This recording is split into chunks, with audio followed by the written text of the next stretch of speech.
Hello, boys and girls, and welcome to A Story for You. I know I'm wearing the same clothes I wore last time, but it's because I read this. I'm going to read the next story right away. I'm going to read another Curious George story called Curious George Takes a Job. This is for a different friend of mine. Excuse me. Curious George Takes a Job by H.A. Rey. Excuse me. This is George. He lived in the zoo. He was a good little monkey, but he was very curious. He wanted to find out what was going on outside of the zoo. Seems like he lives lots of places. One day, the keeper was not paying attention, and George got a hold of the key for the cage. The keeper discovered what was happened, but it was too late. George was gone. George swiping the key, and oh.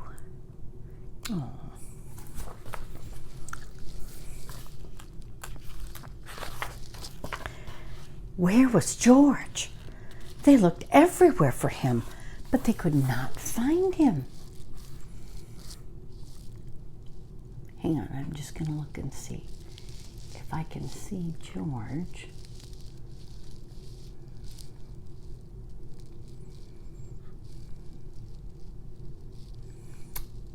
And then I'll show you the picture.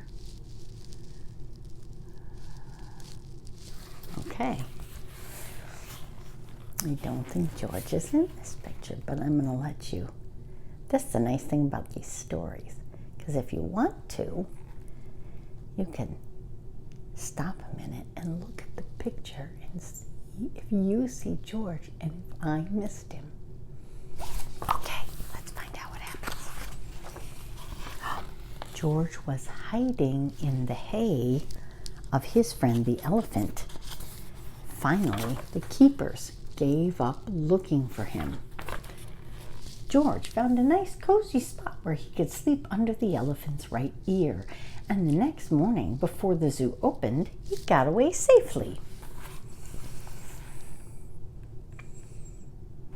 See him there. And then there's George sleeping. And the elephant's still asleep, and so he's dashing off. Once on the street, George felt a little scared. What should he do in a big city? Maybe he could find his friend, the man with the yellow hat, who had brought him over from Africa a long time ago. Only George did not know where he lived. There was a bus stopping at the corner. George had never ridden on one. Quickly, he climbed down a lamp post and jumped on top of the bus, and off they went. There's George looking around.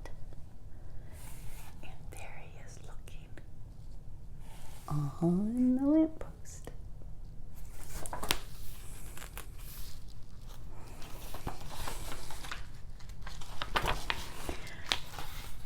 Now they were right of the town, and now they were right of the town.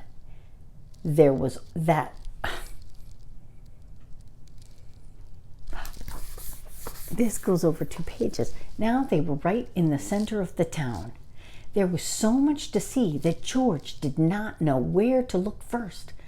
If only he could go on riding like this forever. All right, see? See, your parents can help you. It was hard to read because the story goes across both pages.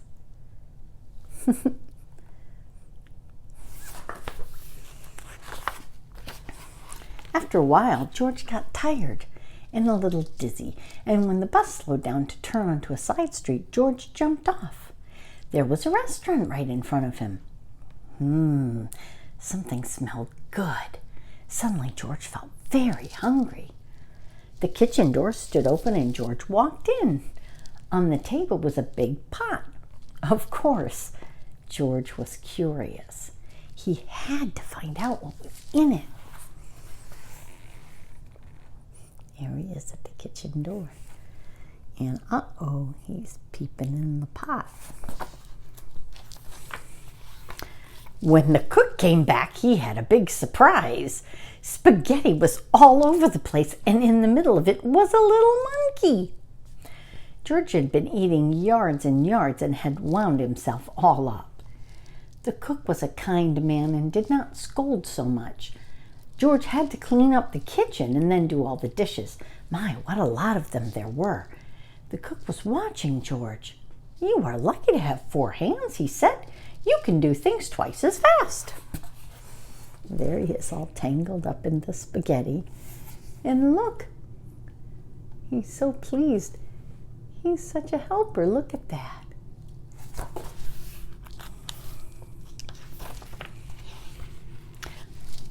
"I have a friend who could use a handy little fellow like you to wash windows. If you would like to, I will take you over to him." So they went down into the subway and took an uptown train to the cook's friend, who was an elevator man in a skyscraper. "Sure, I can use you, George," the elevator man said. "I will give you what you need for the job, and you can start right away. But remember, you are here for washing windows. Never mind what people are doing inside their houses. Don't be curious, and you'll get into trouble."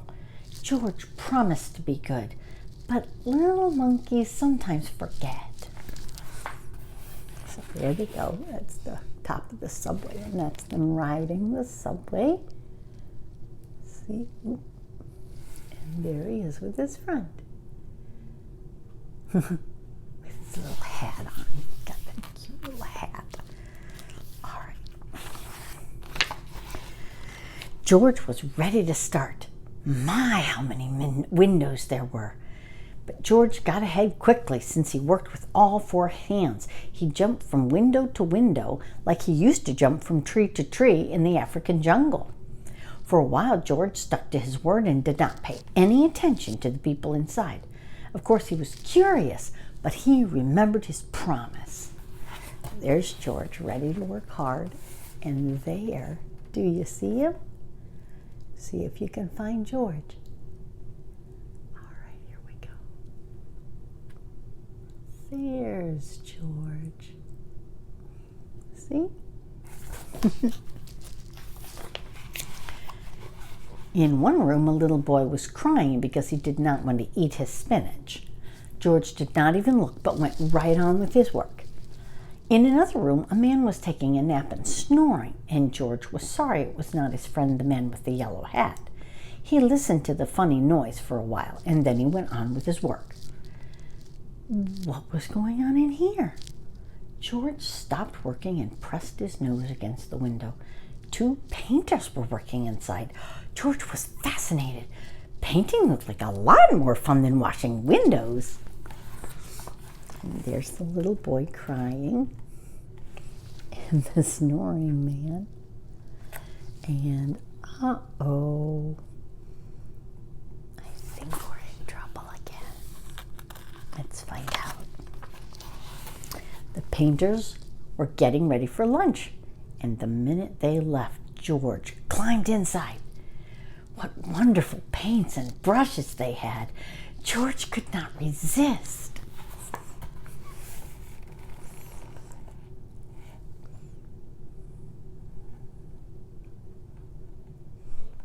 There they are. An hour later, the painters came back. They opened the door and stood there with their mouths wide open. The whole room had changed into a jungle with palm trees all over the walls and a giraffe and 2 leopards and a zebra. And a little monkey was busy painting himself on one of the trees. The painters knew what had happened.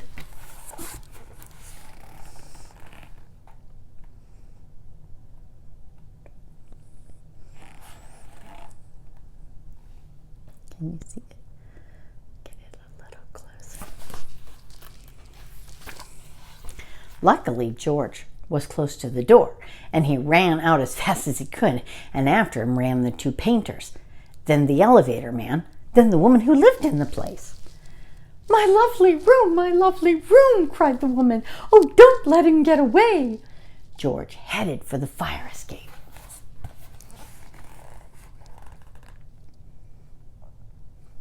There, do you see the fire escape?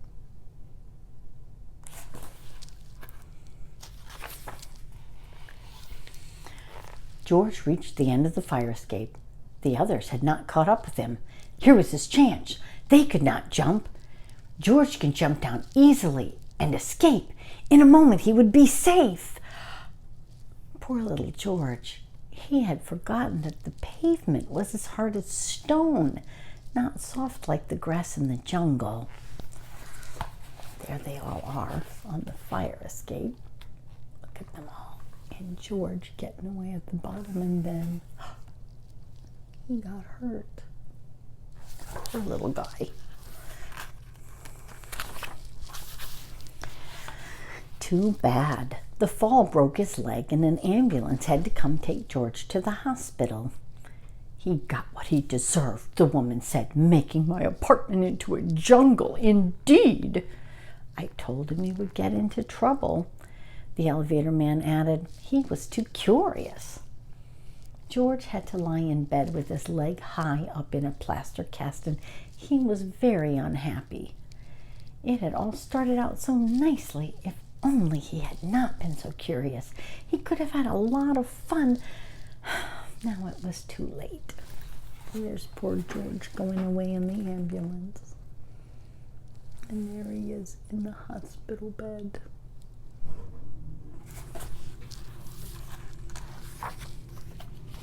The next morning, George's friend, the man with the yellow hat, was buying his newspaper, and suddenly he got very excited.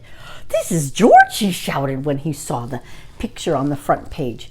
Quickly he read the whole story and ran to the telephone booth to call the hospital. That's where people used to make phone calls. They didn't have cell phones. "I'm George's friend," he said to the nurse who answered the telephone. "Please take good care of him so that he will get better quickly. I want to take him to the movie studio and make a picture of his life in the jungle.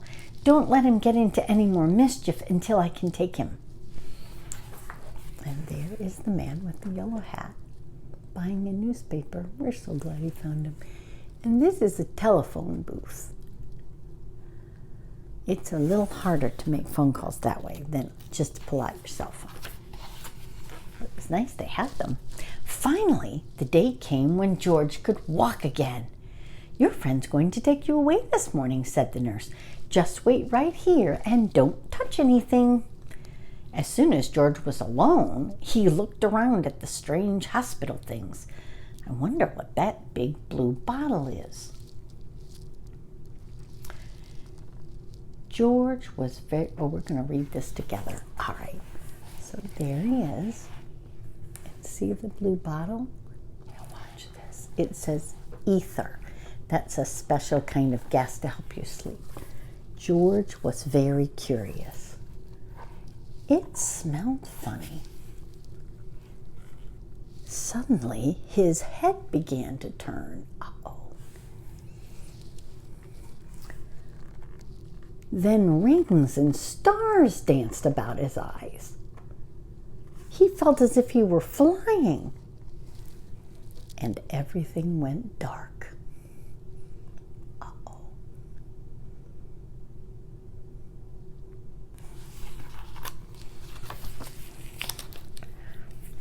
And that's how they found him. And the man in the yellow hat came in to call on him. They picked him up and shook him, but he would not wake up. He was fast asleep, and finally they had to put him under the shower. What a surprise when he woke up. Uh-oh. My finger's out of the way here for you. And then, now he's all wet. Silly George. George said goodbye to the nurse and the kind doctor, and the man with the yellow hat got into the car to drive to the movie studio. In the president's office, George had to sign a contract. Now he was a movie actor.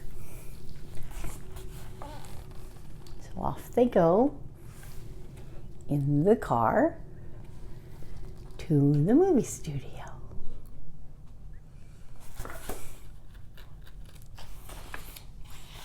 In the studio, George was kept busy all the time, so he forgot to be curious.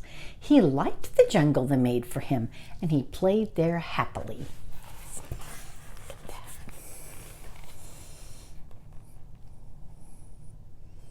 Now look at this. If you go back and look at the first book that I read about Curious George, you can find that picture when George was really in the jungle. So maybe you can do that. When the picture was finally finished, George invited all his friends to see it. The doctor and the nurse and the ambulance driver and the man from the newsstand and the woman and the elevator man and the 2 painters and the cook and the reporter and all the keepers at the zoo. And I believe that there is now actually a movie called Curious George that you can go find and watch with your mom and dad. When the lights went out, the picture started. "This is George," the voice began. "He lived in a jungle. He was a good little monkey, and he only had one fault. He was too, what? Curious." That's right. And there he is. And that is the end. Thank you, boys and girls. That's all for our story today.